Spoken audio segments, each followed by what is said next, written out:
Hello दोस्तों, एक बार आपका पुनः स्वागत है। मैं आपका Awadhesh sir, Shiv English grammar classes and group D railway competition.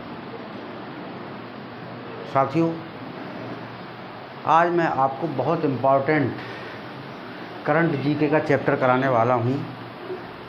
उसका नाम है नाटो संगठन।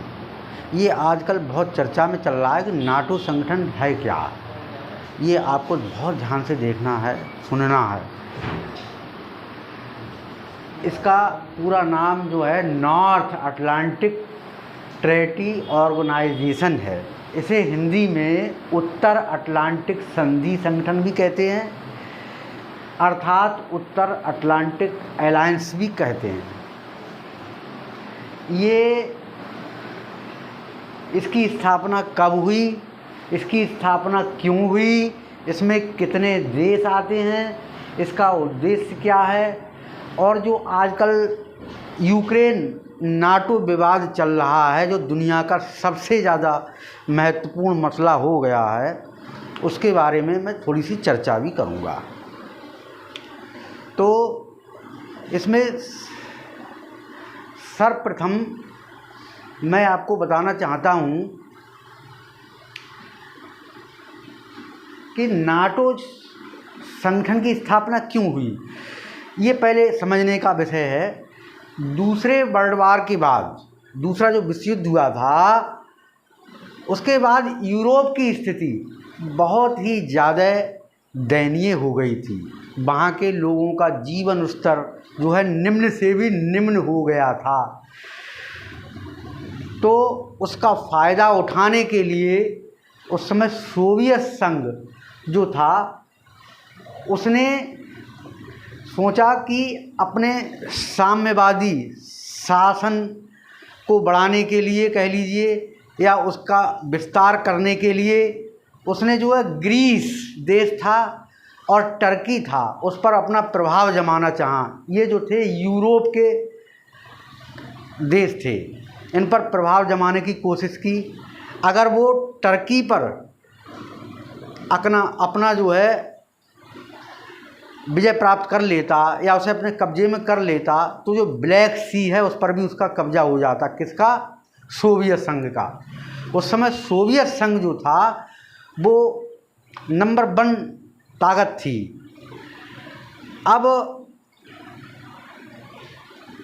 उसके बाद उसने फिर क्या किया कि दूसरा जो ग्रीस था देश, उस पर भी अपना अधिकार जमाना चाहा, उस पर भी अपना कब्जा करना चाहा। तो साम्यवादी जो ताकत थी उसकी स्थापना करने के लिए या उसकी ताकत बढ़ाने के लिए वो ग्रीस को भी अपने कब्जे में करना चाहता था। अगर वो उस पर कब्जा कर लेता तो भूमध्य सागर पर भी उसका कब्जा हो जाता, जिससे दुनिया के बहुत सारे देश जाते हैं व्यापार के लिए, तो उस पर भी कब्जा हो जाता। अमेरिका ने इस बात को भांप लिया। अमेरिका के जो राष्ट्रपति थे उस समय 33वें, उनका नाम था हैरी एस्ट्रोमेंट। उन्होंने इस बात को समझ लिया कि जो है अगर सोवियत संघ की ताकत को नहीं रोका गया या इसकी बढ़ती हुई जो साम्यवाद है उसको नहीं रोका गया, या उसे रोकने के लिए उसने सोचा कि एक ऐसे संगठन का निर्माण किया जाए जो क्या कहते हैं, कहीं किसी भी देश पर अगर हमला होता है तो ऐसा मालूम पड़े कि उसी देश पर हमला हुआ है। तो सबसे पहले उसने ऐसी एक संधि की और उसमें सबसे पहले आपके 12 कंट्री आए। इसकी स्थापना 4 अप्रैल 1949 को हुई थी नाटो की, और उसमें सबसे पहले यूएसए यानी अमेरिका आया, यूके आया यानी कि ब्रिटेन आया, बेल्जियम आया, कनाडा आया, डेनमार्क आया, फ्रांस, पुर्तगाल, इटली, लग्जेमबर्ग और नीदरलैंड, नॉर्वे, आइसलैंड। ये 12 कंट्रीज जो थे वो आए और उन्होंने एक संगठन तैयार किया, उसका नाम रखा नाटो।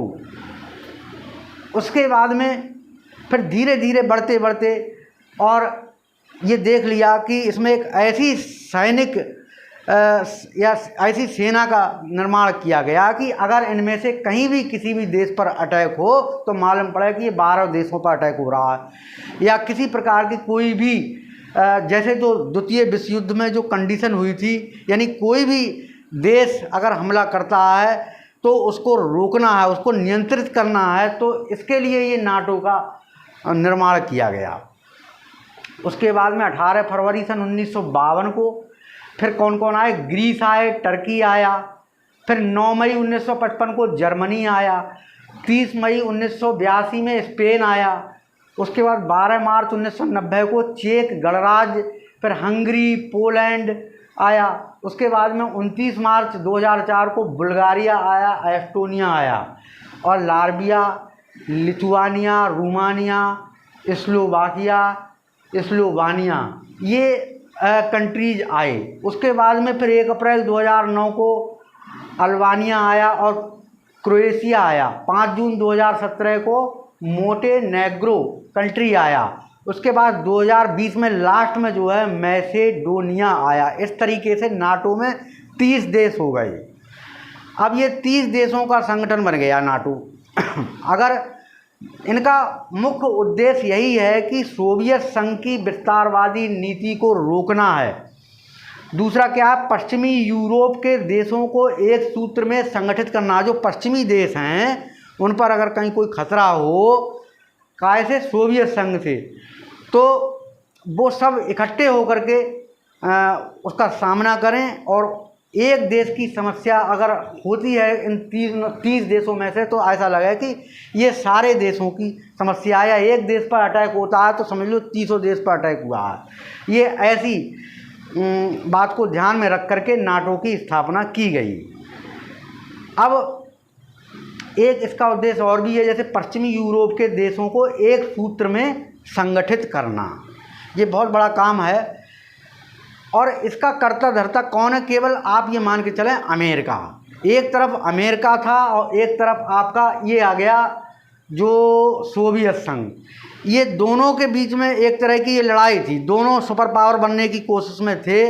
अब धीरे धीरे अब आप सोवियत संघ के टुकड़े हो गए तो सुपर पावर कौन रह गया? अमेरिका रह गया। अब बात यहाँ पर आती है यूक्रेन की। अब यूक्रेन वैसे पहले हिस्सा जो था वो रूस का ही था।